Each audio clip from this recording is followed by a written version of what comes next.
Assalamualaikum, anda sedang menonton sekilas Fakta 6 Julai 2021 bersama dengan saya Nosyah Mama Amin.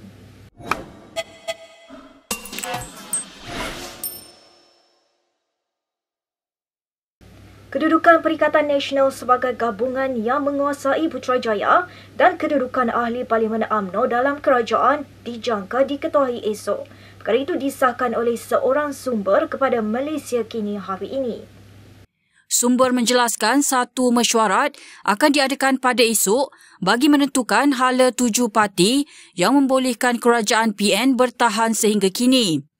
Mesyuarat tersebut sebagai tindak balas kepada tempoh 14 hari yang diberikan UMNO untuk kerajaan membuka semula sidang parlimen yang tamat semalam. Untuk rekod, Pejabat Perdana Menteri semalam mengumumkan parlimen akan dibuka semula pada 26 Julai depan. Malam tadi, pemimpin atasan dan ahli Parlimen UMNO mengadakan pertemuan tertutup ketika muncul spekulasi mengenai mereka akan menarik balik sokongan terhadap Muhyiddin Yassin. Terdahulu, ahli MT Puan Azhar Kashi menyatakan beliau yakin parti itu akan memuktamadkan keputusan untuk keluar dari PN sebelum 1 Ogos depan. Kebenaran kilang Top Glove untuk beroperasi ditarik semula di saat akhir sewaktu pelaksanaan Perintah Kawalan Pergerakan diperketatkan PKPD. Menurut sumber MITI, surat kebenaran yang dimuat naik mereka sebelum ini tidak lagi boleh diguna pakai. Jelas sumber hal ini kerana kilang tersebut tidak berada di bawah senarai perkhidmatan penting dalam SOP Majlis Keselamatan Negara. Sebelum ini, surat yang dilihat Malaysia Kini menyatakan kilang yang terletak di Kelang Selangor itu disahkan telah didaftar dalam Sistem Pengurusan Pintar COVID-19 CRMS yang dikendalikan oleh MITI. Malah, kilang tersebut dibenarkan beroperasi dalam tempoh Pelan Pemulihan Negara PPN bermula 5 Julai. Menurut sumber dari MITI, surat tersebut tidak sah memandangkan prosedur operasi standard SOP sewaktu PKPD perlu dipatuhi. Malaysia Kini sedang mendapatkan maklum balas dari Top Glove mengenai perkara ini. Berita seterusnya. PAS Pahang berdiri teguh di belakang keputusan Menteri Besar dan Jabatan Perhutanan Negeri dalam menangani isu ceroboh hutan simpan. Perkara itu dinyatakan oleh Pesuruhjaya PAS Pahang Rosli Abdul Jabbar dalam satu kenyataannya hari ini. Menurut Rosli, ketegasan kerajaan Pahang membantras pembukaan tanah haram perlu dilakukan secara konsisten tanpa mengira status dan bangsa.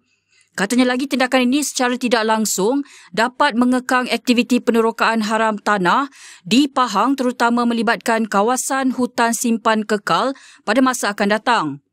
Terdahulu, seramai 18 pekebun durian di Rauk Pahang direman pihak berkuasa semalam bagi membantu siasatan Jabatan Perhutanan atas tuduhan menceroboh.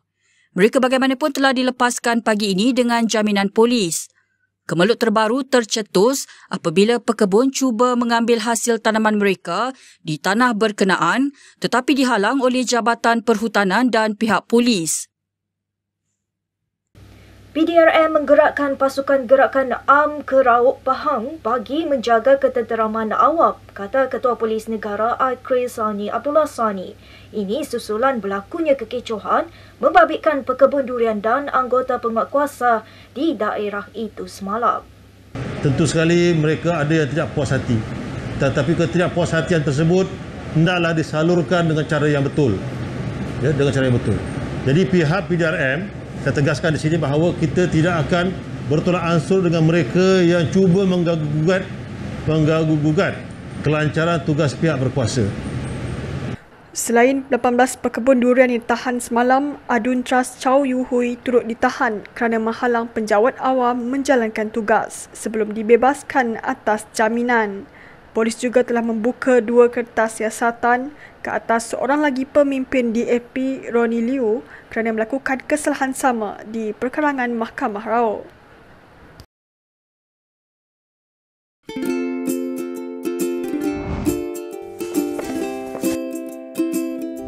Shellfish, red meat, and beer. If you love indulging in these foods, you may end up with high uric acid level in your blood. These foods consist high level of purine, a substance that will eventually break down into uric acid and be excreted through our urine. It is recommended that the amount of dietary purines should be kept between 600 to 1,000 milligrams per day. Having too much uric acid in your blood can cause attacks of gout. It can also cause kidney stones and blockage in the kidney. The crystallization of the excessive uric acid in your blood can be eased by reducing purine-rich food to only 100 to 150 milligrams daily, maintaining a healthy lifestyle, and consuming urinary alkalinizer like Ural. It consists of sodium bicarbonate, citric acid, and sodium citrate that increases the urinary pH and solubility of uric acid to prevent crystallization. Best of all, it's lemon-flavored and sugar-free. Ural, effective urinary alkalinizer. Neutralize your uric acid problem now.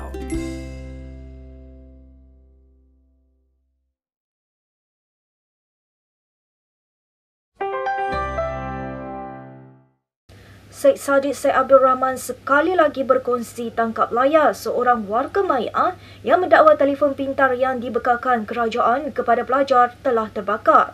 Ahli Parlimen Muara itu turut mempersoalkan mengapa penggunaan telefon pintar itu masih belum ditarik balik.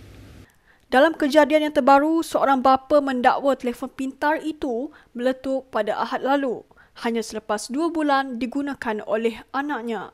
Untuk rekod, telefon model Yes tersebut disumbangkan oleh Yayasan YTL untuk keluarga B40 bagi tujuan PDPR di bawah program jaringan prihatin.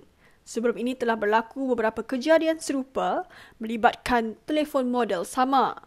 YTL Communications sebelum ini menyatakan pihaknya memandang serius laporan telefon terbakar ketika kelas dalam talian dan akan melakukan siasatan menyeluruh. Dalam kenyataan lanjut, YTL Communications memberi jaminan telefon pintar tersebut selamat digunakan dan mematuhi piawaian antarabangsa. Polis memanggil 4 lagi aktivis untuk memberi keterangan berkaitan satu filem animasi mengenai dakwaan individu yang dipukul dalam tahanan polis. Ia selepas polis menyerbu pejabat Freedom Film Network di Petaling Jaya dan rumah kartunis Amin Landak pada 2 Julai lalu.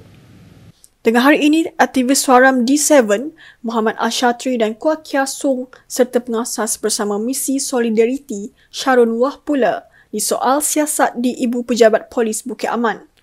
Suaram dan FFN sebelum ini menyifatkan tindakan itu sebagai satu bentuk intimidasi kepada pembela hak asasi manusia.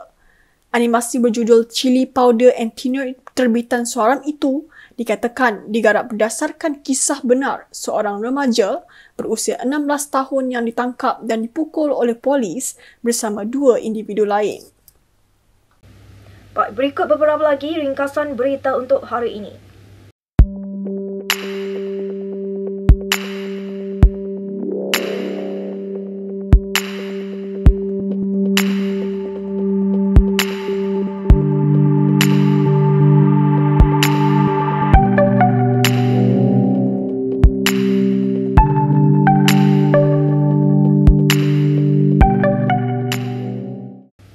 Sekian sahaja daripada saya, Nur Syah Muhammad Amin untuk sekilas fakta. Untuk lebih banyak berita, anda boleh melayari kinitv.com.